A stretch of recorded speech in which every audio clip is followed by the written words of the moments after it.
मोती कार्यक्रम में आपका स्वागत है। ओम शांति।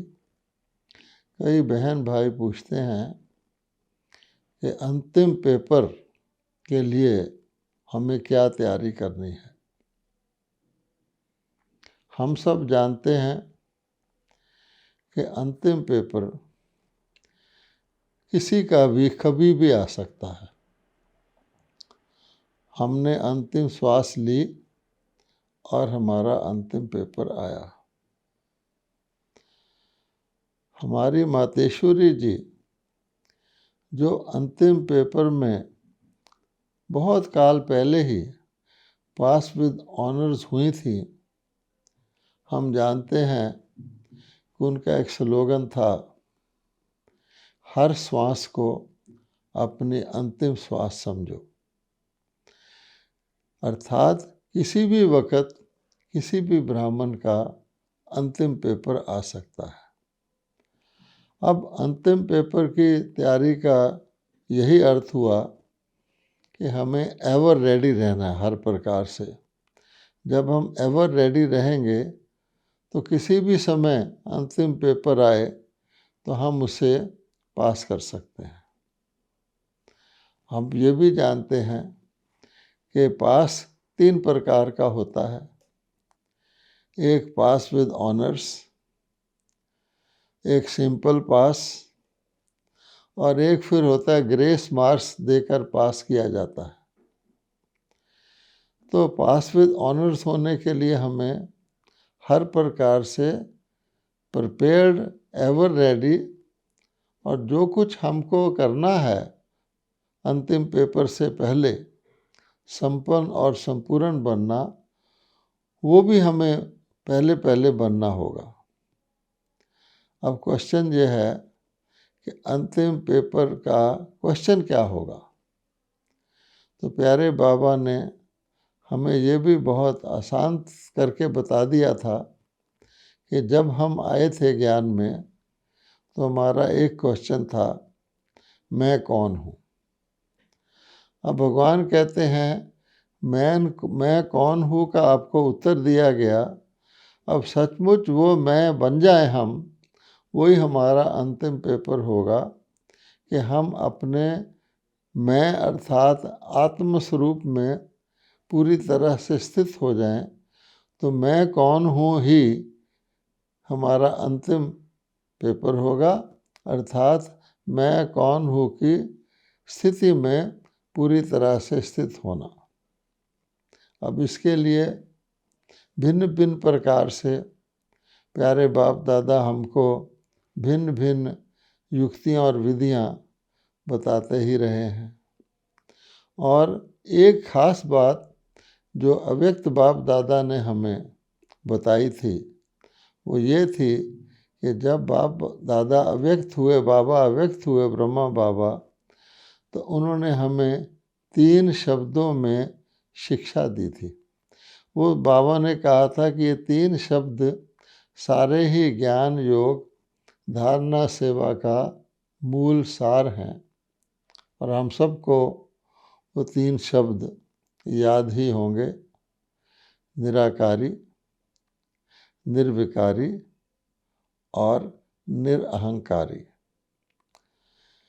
आत्मिक रूप से निराकारी, सूक्ष्म शरीरधारी फरिश्ता के रूप से निर्विकारी और इस साकार लोक में ब्राह्मण का पाठ बजाते हुए निरअहंकारी। तो इसमें हम अगर सबसे पहले जो साकार लोक में हम वर्तमान समय सभी विद्यार्थी और परीक्षार्थी अपना पाठ बजा रहे हैं, तो हम सबसे पहले अगर हम इस साकार लोक से ही शुरू करें तो साकार लोक में सफलता पाने के लिए, संपूर्णता संपन्न बनने के लिए बाबा ने हमें एक शब्द दिया, वो है निरअहंकारी।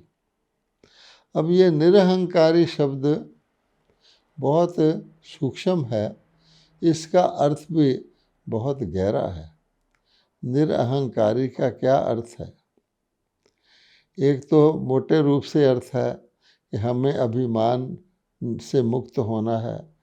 कहा जाता है भक्ति में भी, पाप मूल अभिमान, कि जो व्यक्ति अभिमानी होगा वो उससे तो अनेक प्रकार के विकर्म होते ही रहेंगे। लेकिन जहाँ निरअहंकारी का सूक्ष्म अर्थ ये हो सकता है कि हम अशरीरी यानी देह भान से भी परे रहें। अब देह भान से परे प्रैक्टिकल में हम कैसे रहें, जबकि हम शरीरधारी हैं। और बाबा ने बताया हुआ है, आत्मा और शरीर जब तक इकट्ठे हैं तब तक कोई ना कोई हमारा हिसाब किताब बाकी है। जिस दिन हमारे पिछले विकर्मों का खाता पूरी तरह से भस्म हो जाएगा, पिछले पाप दगद हो जाएंगे जन्म जन्मांतर के, तो हम इस शरीर में ही नहीं रहेंगे। इसलिए इस शरीर में रहते हुए निरहंकारी कैसे बने, फाइनल अपनी स्टेज को कैसे प्राप्त करें, वो है प्रश्न। तो इसलिए इसके लिए बाबा ने हमें विधि बताई हुई है कि बाप समान बनो। अब बाप समान का अर्थ हम जानते हैं, ये कोई निराकार परमात्मा के समान बनने की बात नहीं है, लेकिन ब्रह्मा बाप जो हमारी तरह साकार शरीरधारी थे उनके समान बनना है, निरहंकारी। तो ब्रह्मा बाप ने क्या किया, तो हम जानते हैं एक होता है अर्पण, एक होता है समर्पण और एक होता है संपूर्ण समर्पण। तो संपूर्ण समर्पण ही ब्रह्मा बाप ने किया। भगवत गीता ने भी यही कहा गया है कि तुम मेरी शरण में आ जा, सर्वधर्मान परित्यज्य, सब अन्य चीज़ें जो भी तुम करते आए हो, सर्वधर्मान परित्यज्य माम एकम शरणम व्रज, कि मेरी शरण में आ जाओ, अर्थात केवल मेरा ही एक सहारा लो। मेरा तो शिव बाबा एक, जिसको कहा जाता है संपूर्ण समर्पण। तो ब्रह्मा बाप ने तो करके दिखाया। जो ही शिव बाबा ने ब्रह्मा बाप में प्रवेश किया और कहा कि तुमको ये कार्य करना है नई दुनिया की स्थापना का, तो सबसे पहला काम ब्रह्मा बाबा ने यही किया कि स्वयं को तन मन धन सहित, देह सहित और सारी अपनी जो संबंध संपर्क हैं उसके सहित और अपनी चल अचल संपत्ति सहित शिव बाबा के आगे, परमात्मा के आगे संपूर्ण समर्पण करने के लिए बाकायदा तौर पर, ये नहीं कि मानसिक तौर पर ही समर्पण कर दें, बाकायदा तौर पर बाबा ने 8 ब्रह्मा कुमारी बहनों की एक कमेटी बनाई और उस कमेटी के आगे बाकायदा तौर पर लिखित रूप में संपूर्ण समर्पण किया। इसको कहा जाता है संपूर्ण समर्पण। उस दिन के बाद ब्रह्मा बाबा अब हर चीज़ का ट्रस्टी है, जिम्मेवारी भी संभाली, बहुत बड़ी रिस्पॉन्सिबिलिटी संभाली। उसके लिए जो भी कुछ करना था, संसाधनों का प्रयोग, चाहे वो मानव संसाधन थे, बहन भाइयों का, बच्चों का सहयोग लिया, लेकिन संपूर्ण समर्पण करने के बाद, जिसको बाबा कहते हैं ट्रस्टी हो करके अपना जीवन जिया। तो ब्रह्मा बाबा ने जैसे करके दिखाया, उसके लिए संपूर्ण समर्पण के बाद क्या किया, तो अगर हम एक शब्द में उसको कहें तो परोपकारी बन गए, जिसको भक्ति में हम कहते आए परमार्थ के अर्थ सारा जीवन लगाना। और भक्ति में ये कहा गया है कि परमार्थ के अंदर आपका व्यवहार भी सिद्ध हो जाता है, कि जो कुछ आप जीवन में करते हो वो सारा आपका सफल हो जाता है अगर हम परोपकार यानी अन्य आत्माओं के कल्याण अर्थ अपने जीवन को परमात्मा समर्पण करके, जिसको कहा गया है कि पूरी तरह से परमात्मा के ध्यान लगाने, परमात्मा की ओर स्वयं भी लगने और अन्य आत्मा को लगाने के कार्य में जिसको परमार्थ कहा गया, परमात्मा के अर्थ, उससे जीवन सिद्ध होता है। तो ब्रह्मा बाप ने ऐसा किया और उसका अर्थ और क्या निकलता है, तो डिटेल में हम यही कहेंगे कि इस कलयुगी दुनिया से बेहद का वैराग, इस कलयुगी दुनिया से पूरी तरह से पीठ मोड़ लेना। अब उसका अर्थ क्या होता है, वो तब हो सकता है कलयुगी दुनिया से बेहद का वैराग, जब हम ये समझें कि एक तो अब सतयुगी दुनिया आने वाली है और दूसरे परमात्मा हमें सब कुछ देते हैं, जिसके फलस्वरूप हम सतयुगी दुनिया में आते हैं। हमें उसके लिए ज्ञान देते हैं, हमें उन परमात्मा उसके लिए गुणवान बनाते हैं, सर्वगुण संपन्न बनाते हैं, सूक्ष्म शक्तियों से सुसज्जित करते हैं।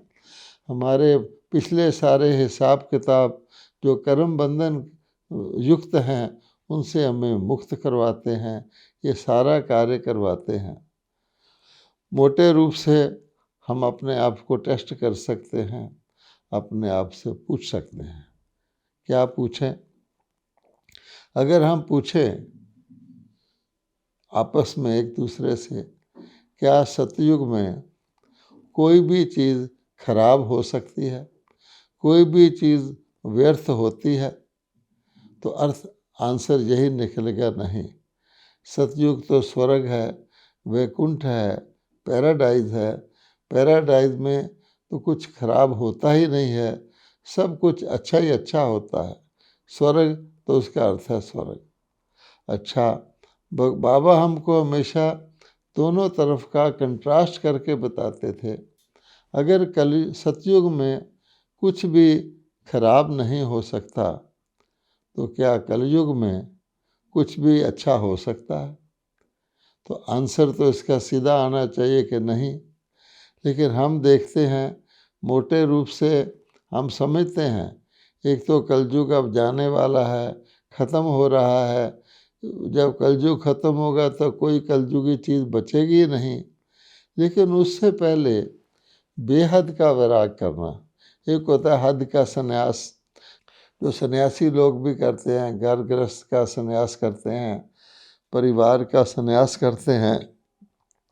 वो समझते हैं कि जब तक परिवार में रहेंगे तो हम काम विकार पर विजय प्राप्त नहीं कर सकते, हम ब्रह्मचर्य का पालन नहीं कर सकते, और पवित्रता तो पहला कदम है संन्यास के लिए। इसलिए वो घर बार छोड़ देते हैं, फिर मोह माया जाल में ना फंसें, इसलिए वो व्यवहार आदि का भी त्याग करते हैं। लेकिन भगवान कहते हैं इसको तो हद का त्याग कहते हैं। इसी कलयुगी दुनिया में गृहस्थ व्यवहार छोड़कर हम अपना अलग एक नई दुनिया बसा लेते हैं। सन्यासी लोगों की अपनी दिनचर्या होती है। रहा तो कलयुग ही ना, तो कलयुग का तो पूरा त्याग नहीं किया, तो कलयुग का प्रभाव भी हमारे ऊपर आएगा। इसलिए भगवान कहते हैं ये समझना अति आवश्यक है कि कलयुग में कुछ भी अच्छा नहीं हो सकता, ना होता है। यहाँ मानव धोखा खा जाता है।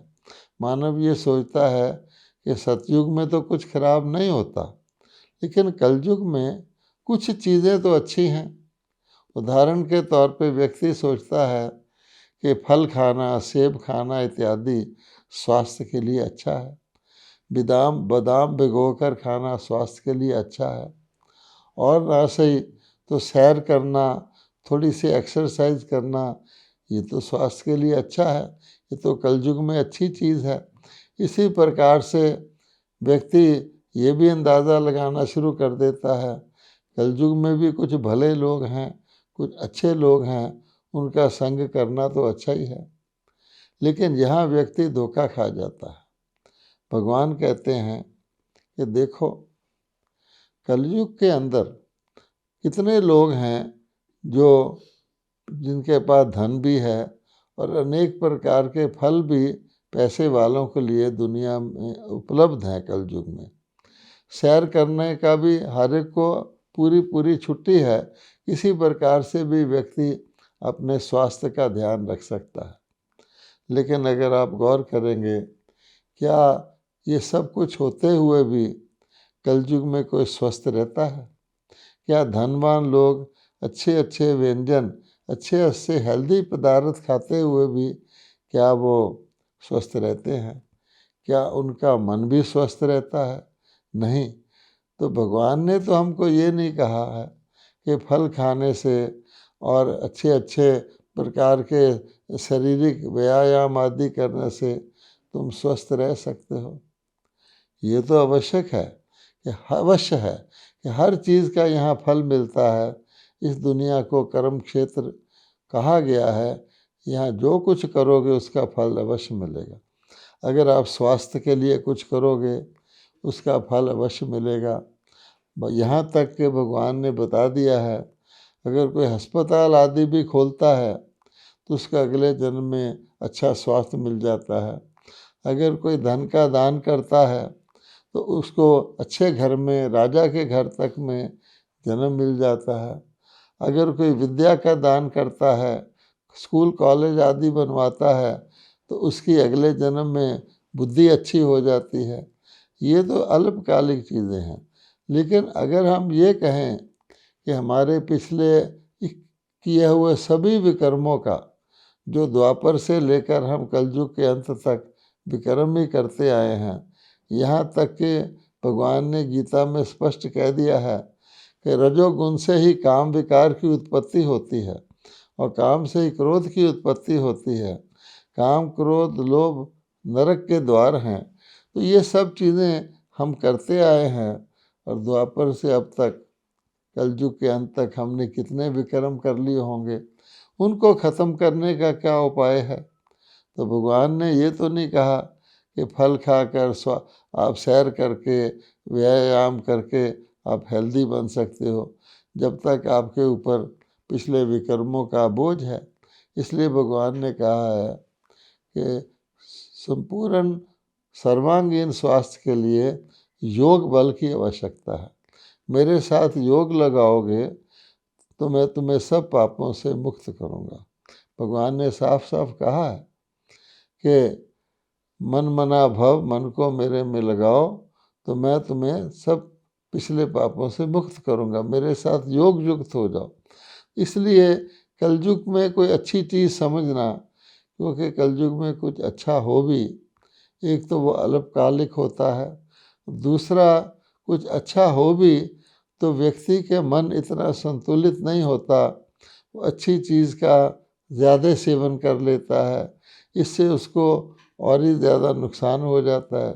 कोई भी अच्छी चीज़ आवश्यकता से ज़्यादा प्रयोग कर ली जाए, उसका फिर अन्य अन्य प्रकार से जीवन के ऊपर रिएक्शन प्रभाव पड़ता है।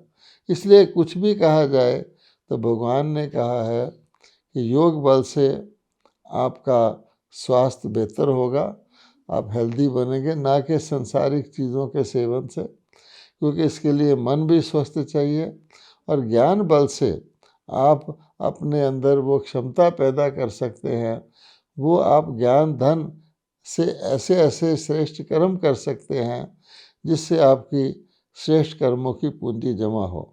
तो कहने का भाव ये है, इस सब के लिए हमें संपूर्ण निरअहंकारी बनना, अर्थात परमार्थ के लिए अपने जीवन को लगाना, परोपकार के लिए अपने पूरे जीवन को लगाना, तभी हम ट्रस्टी बन के इस दुनिया में रह सकते हैं। हमारा तन, हमारा मन, हमारे साधन सब अपने लिए ना हो, अपने संबंधियों के लिए, हद के लिए ना हो जो कि बंधन बनाते हैं, बल्कि सार्वजनिक हों, कल्याणकारी हों सबके, उससे हमारा ये बन सकता है। और कलयुग के अंत में ब्रह्मा बाबा ने हम बच्चों को यही शिक्षा दी है।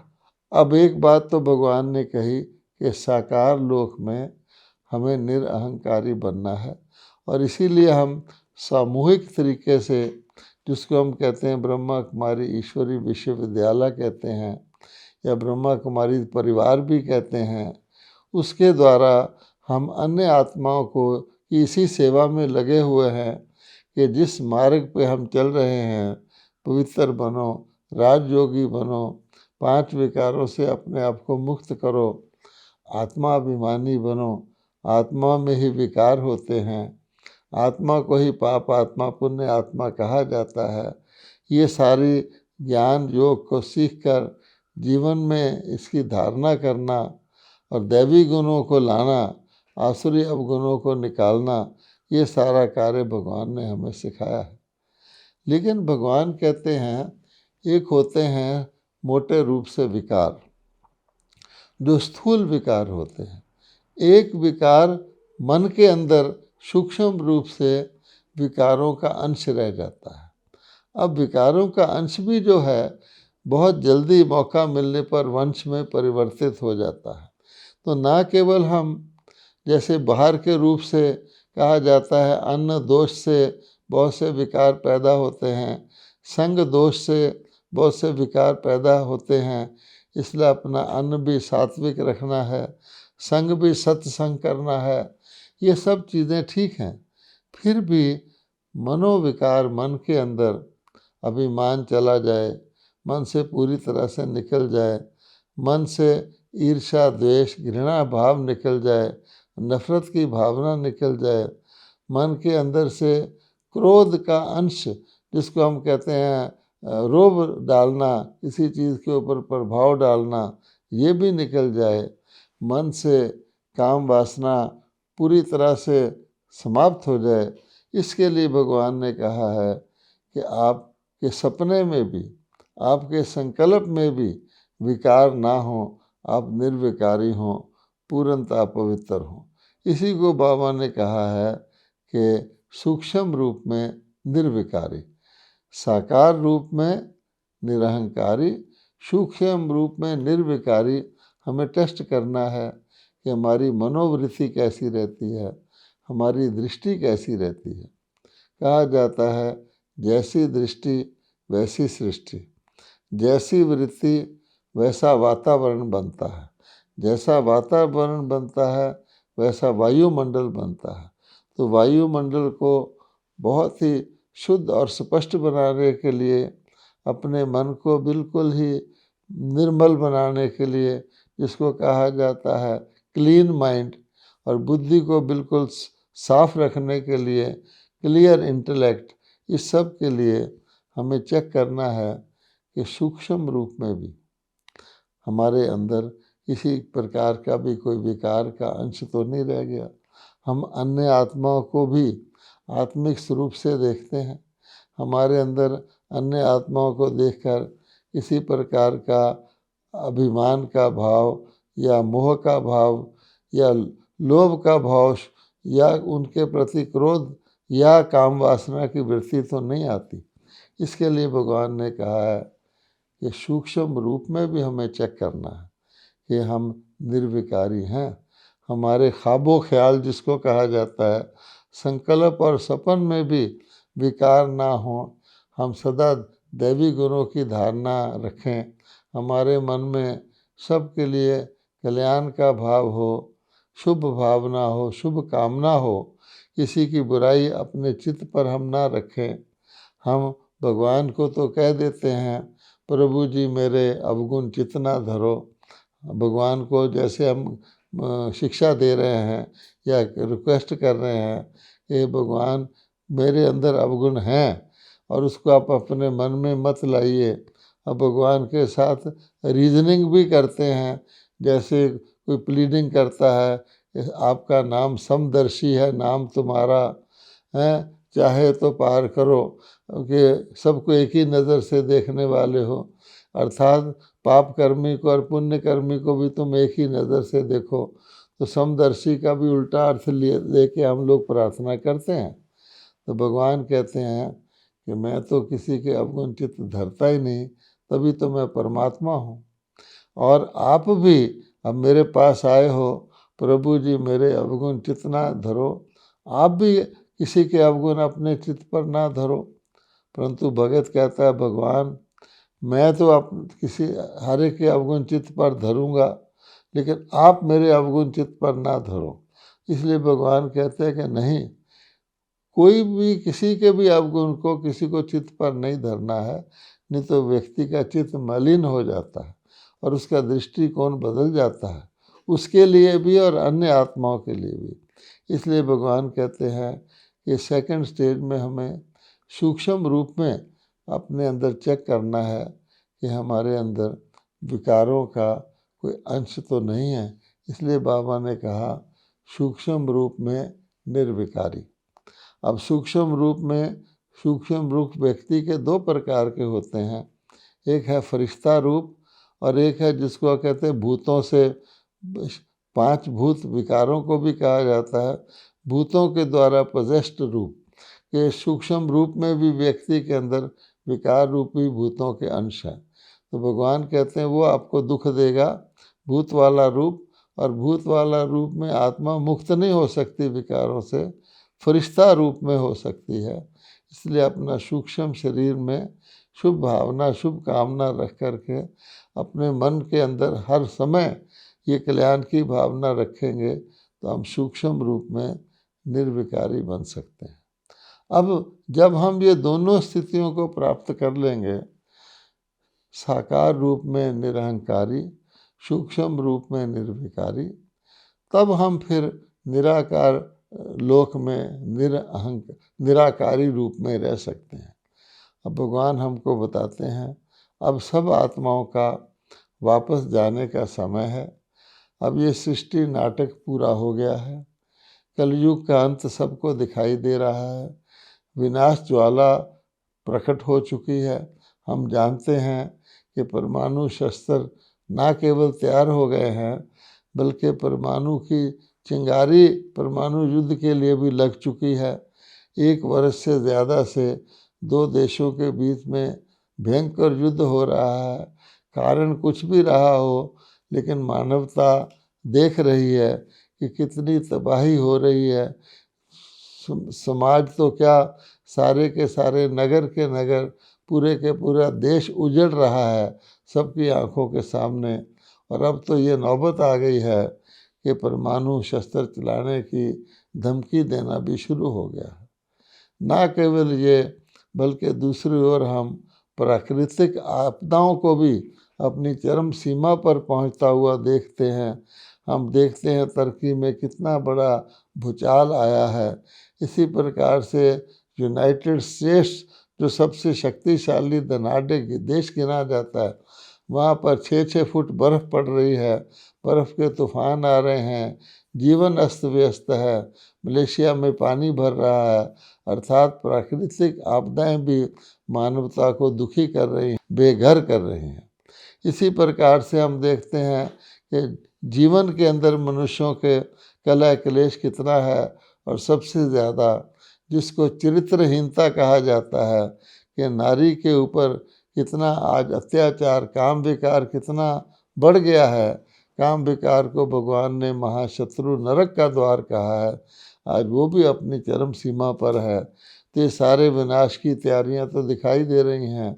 और इस ओर परमात्मा ब्रह्मा जी के द्वारा विश्व भर में मनुष्य आत्माओं को ये जो बाबा ने बताया है कि निरअहंकारी निर्विकारी बन कर के, पवित्र बन कर के आत्माओं को सर्वगुण संपन्न बना रहे हैं, ताकि विनाश के बाद आने वाले नए विश्व में वो काबिल बने कि देवता रूप में, जिसको भगवान ने गीता का लक्ष्य बताया, मानव से देव, नर से नारायण, नारी से श्री लक्ष्मी पद प्राप्त करें, उसकी तैयारी भी इस तरफ हो रही है। लेकिन जितनी तेज़ी से विनाश समीप आ रहा है, उससे भी ज़्यादा तेज़ी से अगर मनुष्य आत्माएँ निरहंकारी और निर्विकारी बनेंगी, तभी हम व्यक्तिगत तौर पे अपने देव पद को प्राप्त कर सकेंगे। ओम शांति।